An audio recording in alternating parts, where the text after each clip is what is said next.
Hello everyone, Loremaster of Sotek here, back with a new video catching up on Chaosbane. So, I'm going to go ahead and start this playing in the background, but today we're going to be talking about two of the characters that they've kind of given us little in-depth trailers of. Before we get too into it, I do want to note that both of these are alpha footage, or rather, Conrad is pre-alpha footage and Elontir is alpha footage, so obviously don't, make all of your judgments based on what you're seeing here. In any event, though, the game is looking very exciting. We'll dive in full depth to what we're looking at here once it's kind of run all the way through. I'm just kind of allowing it to run as it pleases. It is looking very pretty, though, I'll say that.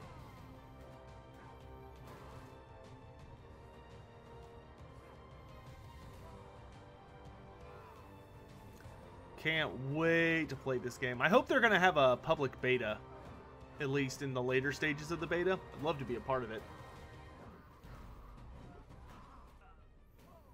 And don't worry, we're going to be doing quite an in-depth analysis of everything you're seeing here. We'll be talking about all the enemies, all the different icons you're looking at, and all that stuff.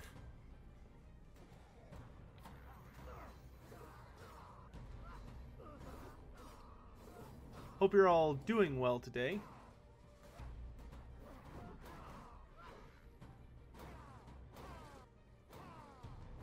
As you can see, by the way, each of these trailers kind of predominantly takes place in a different setting.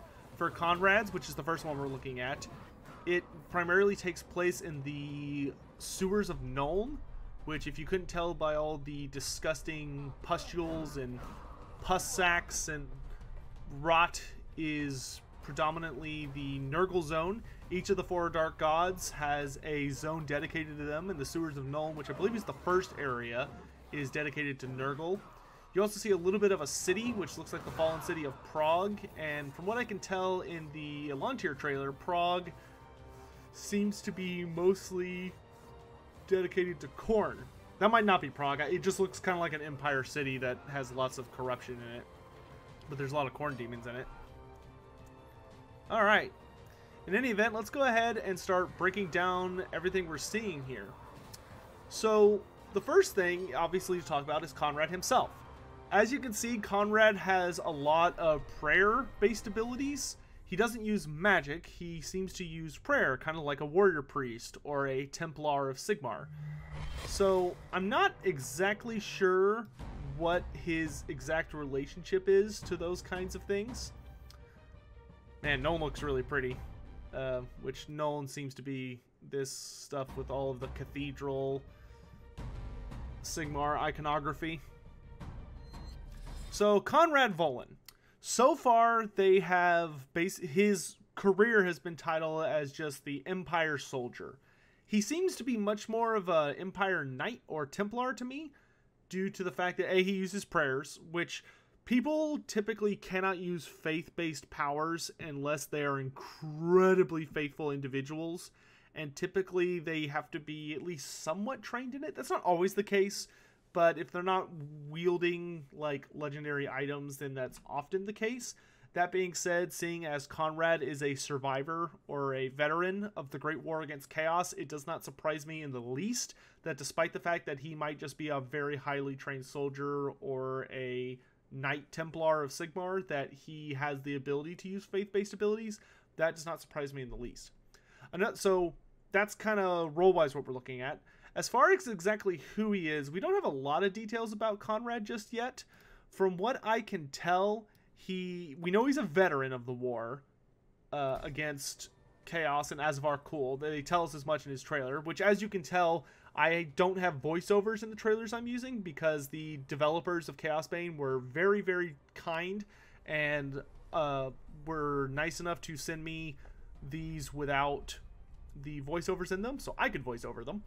In any event, one thing that I like that they show right away in his trailer is his different looks. So here we see him in basically full plate armor with a red and white motif, and he's got a really nice shield. He's got a really nice one-handed warhammer. He's got a plate helm with, you know, the feather caps that you typically see on like greatswords or Imperial Knights.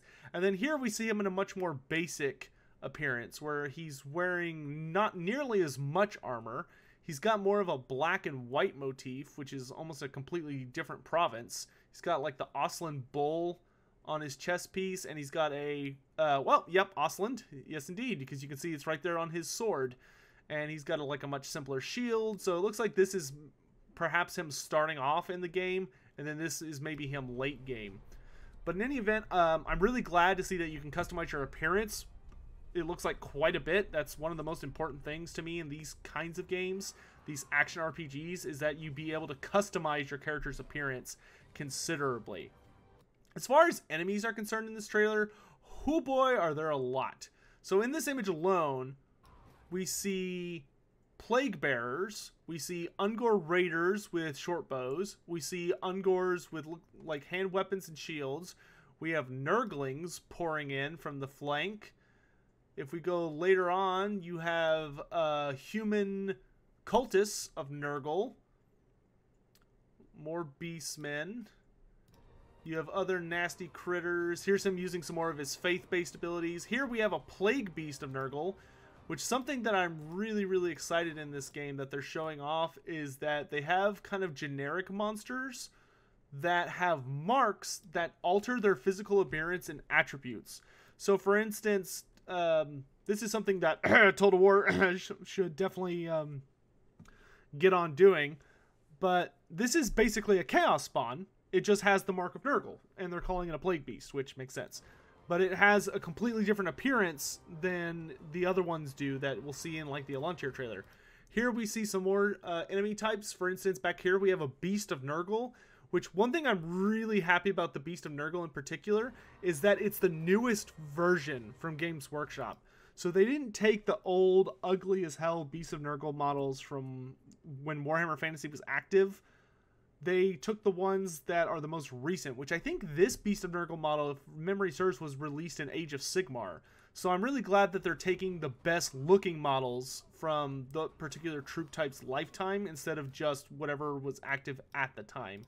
Here we see some Bloodletters of Khorne in what I believe to be Prague. And here you'll notice kind of a cool thing. You see that some of the enemies have interesting attacks, like this Plague Beast. See how he puts his arm in the ground and a tentacle pops up over here. That's pretty slick. I like that a lot. Hopefully abilities like that you actually have to dodge do a lot of damage. Here we have a standard bearer of Nergal just waltzing his way down, probably chanting in Nergal's name. From what I can tell, it looks like the command structures might actually be in the game. So like musicians and standard bearers, or at least standard bearers, because you see, I've seen a couple different variants of them. I'm assuming they're kind of like buff-centric characters that maybe have the ability to summon enemies or just outright buff their stats or something along those lines. We do see a Herald later. I thought it was a Herald at first, but I'll show you the Nergal Herald. He shows up right here. So if you look up here, there's this big guy here who has this like big series of roots coming out of his back, and there's a bell chiming on his back. That is actually the Herald of Nergal, the modern model for that. And you can tell he's bigger than everyone else, and he kind of had that breath attack there. So that looks to be the actual Herald of Nergal, which they're kind of like the champions, and they can also cast magic. So it looks like they're going to be kind of the melee-based damage types. The other thing it looks like Konrad kind of does, he's definitely the tank character, but one thing that he looks to be able to do is throw down these auras, which look like prayers or something along the lines, and it looks like all of his allies within them, or perhaps all enemies, suffer from different effects. You'll notice his color changes and Elontir's color changes based on the prayer he throws down. So on this prayer he turns red, this prayer him and Elontir turn white, and this prayer him and Elontir turn purple. So I'm guessing those are auras that are, looks like he's planting a standard as well. And it looks like those are different auras that have, you know, different abilities. Yeah, he's definitely, yeah, you can see him throwing down a standard each time. So that's a pretty neat ability. I'm really curious to know what those will do. In any event, he looks really solid. Another thing is that each character has an active, controllable ability they can use. So for Conrad Voland, for instance, he has, if you're playing on mouse and keyboard, you do it by hitting the space bar.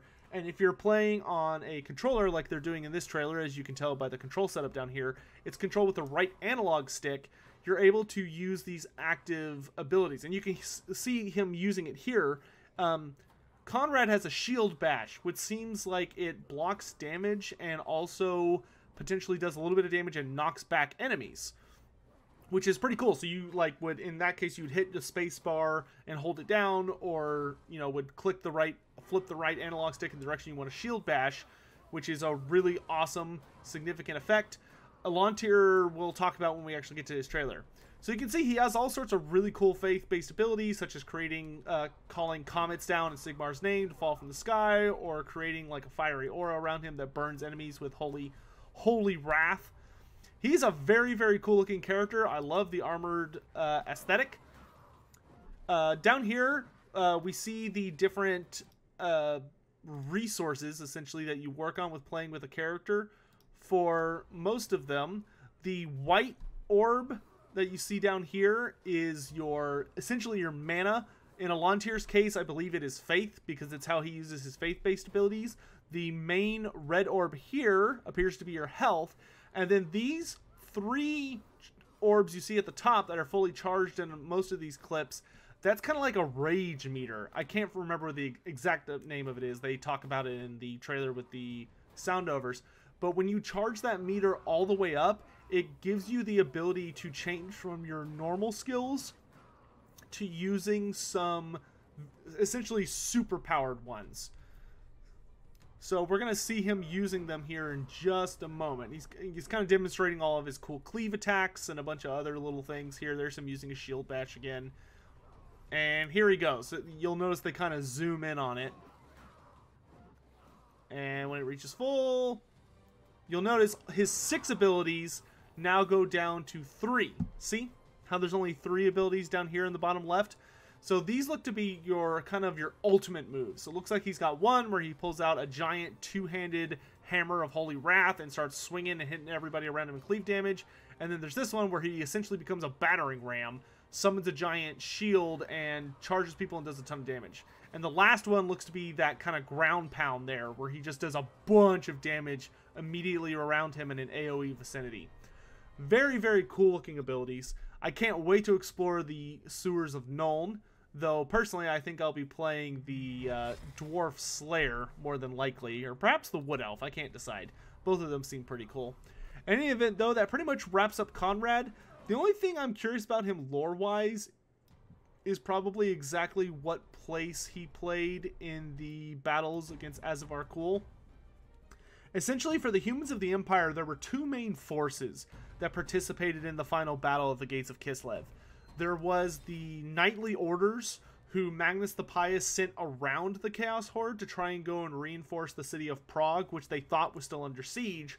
But when they arrived at the city of Prague, it had already been destroyed and converted into this living, festering hell, because Azavar Kul had all of his sorcerer cabals basically warp it into a part of the realm of chaos and mutate all its living inhabitants into the stone itself. So the city was like this giant fleshly abomination of metal, stone, and human components. And it was horrible and horrifying. And the Knightly Orders were so angry at the devastation and sacrilege they saw that they charged after Azavar Kul, destroyed his rear guard without him noticing, because he was already laying siege to Kislev, and then they bore down on his main army when he had already engaged with Magnus the Pious, and that played a key role in why he was defeated. The other significant army for the Empire was the army that marched alongside Magnus the Pious, which was mostly made up of infantry. It had the 3 High Elven Archmages, and it also had a lot of interesting allies of the Empire. So there was a bunch of new wizards, because Magnus the Pious was willing to use any means to defeat them. There were also the beginnings of a lot of the gunpowder orders, so a lot of what would become the Imperial College of Engineers and the Imperial Gunnery School. Basically all the guys that would be responsible for founding those under Magnus the Pious were marching with the army and using all their experimental weapons. And that army is kind of what I hope is what Konrad was a part of. Either way, it works. I would love for Konrad to have either been part of the knightly order that came charging down from the Hill of Heroes to defeat Azavar, or for him to have marched alongside Magnus the Pious from the south and been part of the main force that fought Azavar Kul to a standstill until the forces inside the gates of Kislev were able to charge out to reinforce them alongside the knightly orders from the Hill of Heroes. So that pretty much does it for Konrad. I'm very, very excited to learn his backstory and exactly what role he played as a veteran of the Great War, and of course his story in the events of Chaosbane. But that wraps him up, so let's move on to Elontir.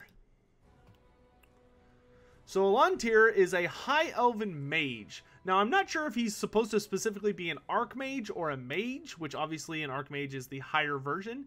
He definitely looks like an Archmage, but they don't call him that, so I'm assuming there's a reason behind it. In any event, here we get a better look at least a city or village that's been torn apart by the forces of chaos, and you can see their corruption everywhere. Here we have some footage from Prague, and then this is from the Siege of the Gates of Kislev. Very, very classic image, that black and white one. And you can notice there's a lot more Khornate enemies in this one, and they're not fighting in the grungy sewers. You notice the cultists are wearing like red colors primarily because this is the Khorne area. We see bloodletters. There's probably a Herald of Khorne somewhere in this mess. They put up an image of the Herald of Khorne on their Twitter page, but he looks fairly similar to the normal ones, at least from my memory, so it's a little bit harder to tell them apart from the regular bloodletters. Oh, God, they're big. I love the way they look. But there are a couple of new enemies in this trailer that we'll go ahead and take a look at while this is running, which Elontir looks super fun to play, by the way. I might play Elontir. I don't know. There you can kind of see some of the status effects showing up on top of enemies' health bars. Like, if you saw back there was kind of a burning effect. And there it looks like a slow or something on the bloodletter.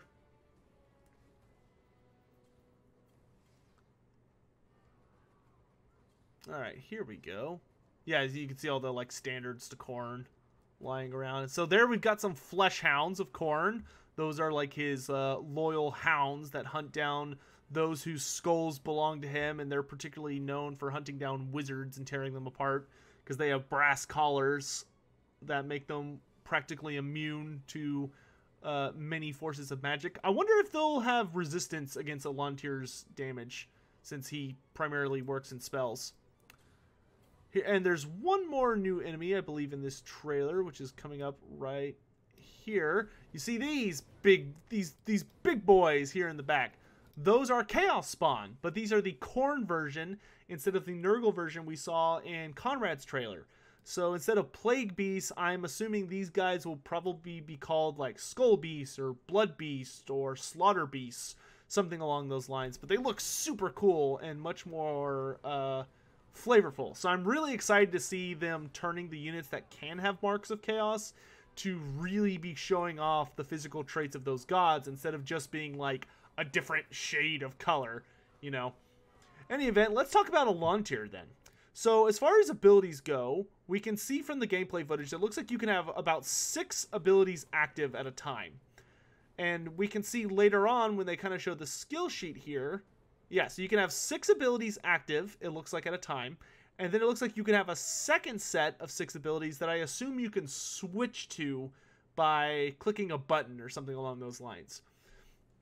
Another thing is that it looks like, so far as stats are concerned, it's pretty straightforward and simple. They're simply damage, defense, and wounds.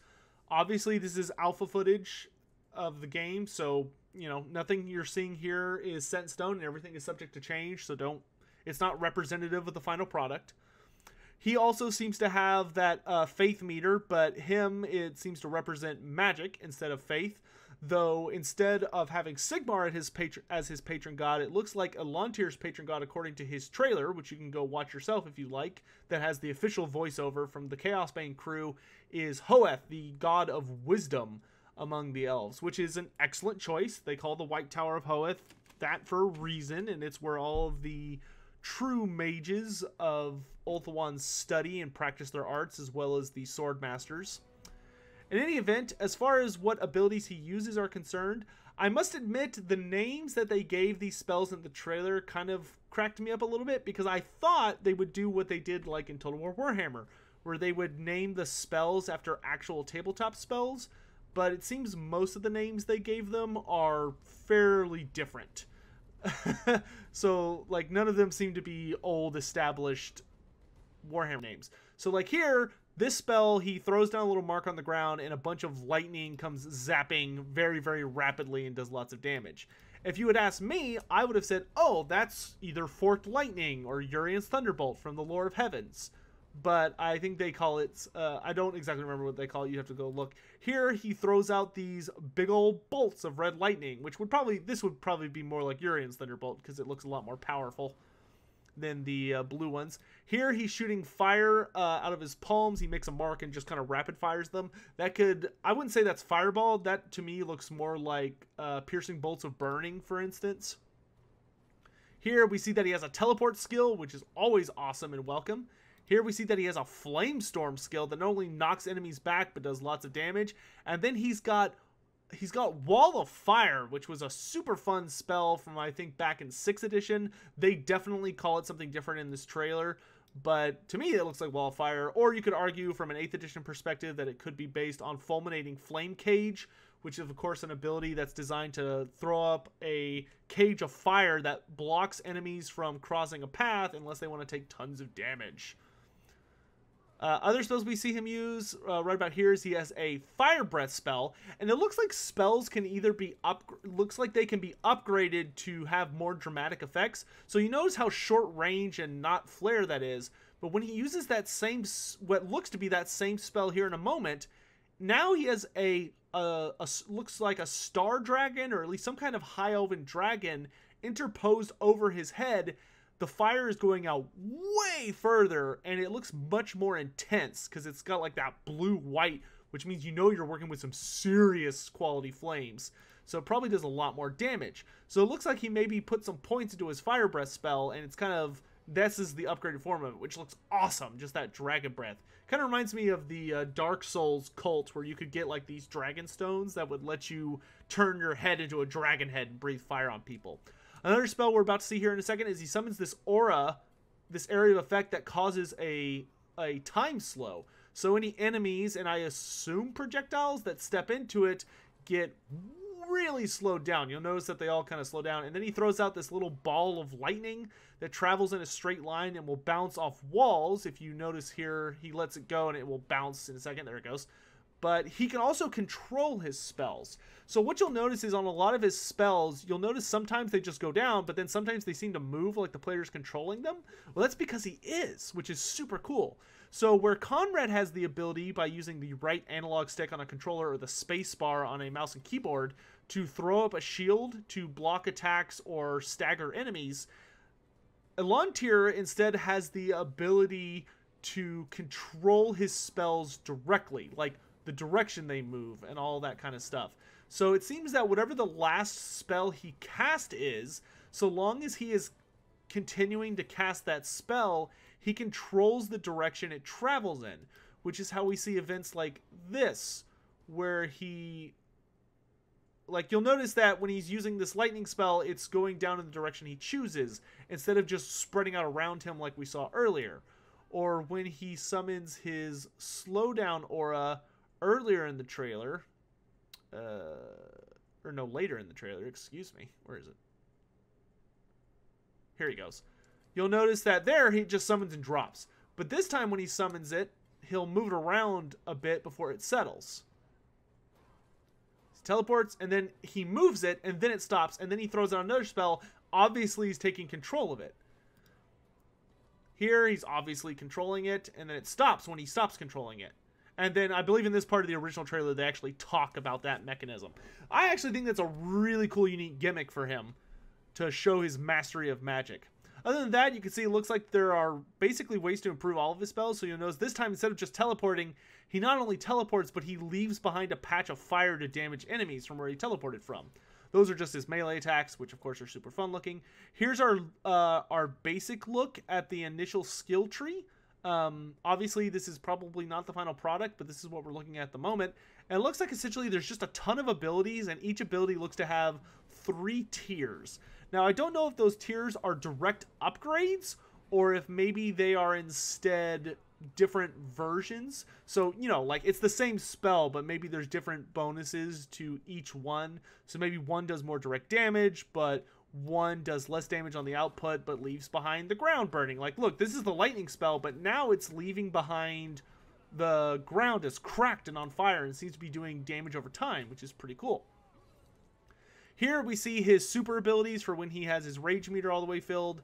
He's got swords flying around him and doing tons of damage, and it looks like he can detach it from himself, and it just flies around and continues to do damage. Fortunately, I don't think they show us his other 2 super abilities. But in any event, Elontir is looking really good. As far as his lore is concerned, Elontir is a tricky one. In his trailer, they talk about that he fights at Prague, and I believe they say he was present for the battle at the gates of Kislev. So this is pretty interesting, because there were only 3 High Elves at the battle of the gates of Kislev. One of them was Teclis, who is in the game, but is an NPC that you work with, and is obviously not Elontir. Another one, I believe his name was Yurtle, something like that, and he died at the battle of the gates of Kislev. And then there was a third one whose name slips me at the moment, but it was definitely not Elontir, and he survived the battle and helped Teclis out in establishing the colleges of magic before returning home to Ulthuan. Elontir does not seem to be either of those 3 individuals, which means one of 3 things. Either A, they are retconning the lore for the Great War against Chaos to say that there was a 4th High Elf Mage at the Battle of the Gates of Kislev, and it was Elontir.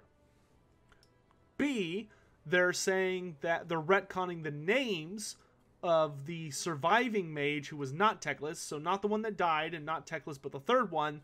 They're retconning his name to be Elontir, and this game focuses on his story. Or C, this is a character who has helped fight at Kislev, but was not at the actual famous battle, the Battle of the Gates of Kislev, and he's instead a 4th mage who has left Ulthuan after Azavar Kul was defeated, and has come to help the Empire further in this great time of need as chaos has continued to spread throughout the Empire in sinister forces, and he's here to basically help out.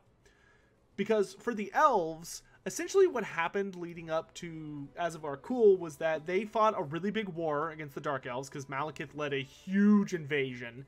And it wasn't just the Dark Elves, Malekith even got a giant Chaos Force to help him out. Because there was a big, along with Azavar Kul's invasion of the Old World, he stirred up chaos kind of globally, which is what happens when an Everchosen gets selected. And there was a big invasion of Nagaroth, but Morathi went out with Malekith's blessing and managed through some unsavory and means that I can't talk about without getting demonetized to convince Chaos to instead ally with the Dark Elves in their invasion of Ulthuan instead of attacking Nagaroth. So Malekith invades with this big ol' army of Dark Elves and this big ol' army of Chaos, and the battle culminates, or the war culminates after years in this huge battle called the Battle of Finnevall Plain, where Tyrion and Teclis were the main commanders, or at least the important ones, in this big climactic final battle against Malekith and all the greatest powers at his command against the High Elves in a final duel for Ulthuan's soul. In the end, Teclis manages to defeat Malekith by calling upon the Staff of Lilith and unleashing all of the power he has in a single spell, which would have been disastrous if Malekith had been prepared for it. But thankfully he wasn't, and it caught Malekith off guard, and such was its power that it managed to force Malekith to retreat, which Malekith retreated by teleporting himself into the realm of chaos, because if he didn't, he was going to die. Now, the way it looked from the Dark Elf perspective is that this big old bolt of white lightning came down, hit Malekith super hard, and when it was over with, the hill him and his dragon had been standing on was obliterated, but Malekith was gone. So they all thought he died. So Morathi and all the other Dark Elves pretty quickly started to retreat and basically abandoned their Chaos allies who stayed behind and kept fighting the High Elves. And that was the turning point in the war. because Malekith was gone. Urian Poisonblade, who was the most elite of the Dark Elf assassins and one of their greatest champions, was killed in a duel by Tyrion, barely, but still it counts. And with that turning point in the war, Tyrion basically led the Elves of Ulthuan all around the island continent and basically managed to push out the Dark Elves slowly but surely. And he went and rescued the Phoenix King and all that other jazz. And this is after him, and he had already saved the Everqueen and nearly died doing that, but was thankfully saved by Teclis at the last second. Teclis, on the other hand, decided that he was needed elsewhere, because he knew that if the Empire fell during its battle with Azavar Kul, there would be no hope for Ulthuan, because if Azavar Kul was successful in destroying the Empire, he would simply cross the ocean and destroy Ulthuan probably immediately afterwards. So he left for the Empire with two of his friends, who we discussed earlier, not necessarily friends, but two other powerful Archmages, and they managed to catch up with Magnus the Pious not too long before the Battle of the Gates of Kislev. And thanks to Teclis, Magnus the Pious became convinced that the Empire needed more than just faith, steel, and gunpowder to save the day. So with Teclis at the helm, he basically made this big decree that human wizards would be granted amnesty for their practices, all prior sins forgiven, if they would be willing to come fight alongside the Empire in this final battle and do basically everything Teclis told them to. So a bunch of wizards from all the different lores of magic gathered up, hedge wizards and warlocks and all these guys, basically anyone who wasn't practicing necromancy or chaos magic, gathered up and joined the army as they marched north, and Teclis started tutoring all of them. And among them, he found 8 who were particularly skilled at their various respective lore. After the victory against Azavar Kul, Magnus the Pious very respectfully and politely asked Teclis to help the Empire establish the colleges of magic, because he felt that without magic, they would have been bodied by chaos, which he's correct. Magic is the best way to deal with demons, for the most part, is the best way to deal with demons and one of the only ways to counter sorcerers of chaos. So Teclis stayed in the Empire for like 20 years to help found and establish the colleges of magic, where those 8 really interesting individuals he met, he established them as the first patriarchs of their order, and Volens was chosen as the first supreme patriarch, which is why the staff of Volens is such an important magic item for Balthazar Gelt, the supreme patriarch during Total War Warhammer, because it's his staff and represents who leads the order. In any event, so yeah, I'm really curious to see how Chaosbane's gonna play it with him.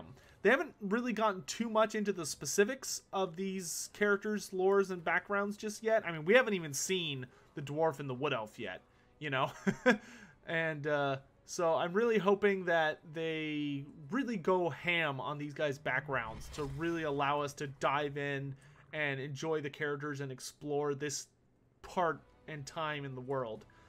In any event, I'm really curious to see what Elontir's role in all this is going to be. I'm curious if he's just a new mage from Ulthuan, or if he's one of Teclis's buddies who fought alongside him, or if he's here to help the Imperial Colleges of Magic, but then gets as a teacher or something like that, but then gets wrapped up in the events of Chaosbane.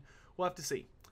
In any event, I thank you all so much for watching. I think that's going to be it for now on Chaosbane. We will, of course, be back with more information as they continue to release info about the game. But that's going to do it for today. Thank you all for watching, and if you haven't already, please consider following me and Chaosbane over on Twitter so you can catch all of their updates and all of my retweeting of their updates and my occasional comments and such on it. And I also hope that you will, if you haven't already, consider subscribing here and like the video, because that helps out. In any event, that's enough from me. Thank you all for watching. I hope you have a wonderful day, and I really hope that Chaosbane is the game we all need it to be, because God knows Blizzard's not doing it themselves anymore. So everyone's between them and Bethesda, man. It's like we got that. Well, that's a story for another time.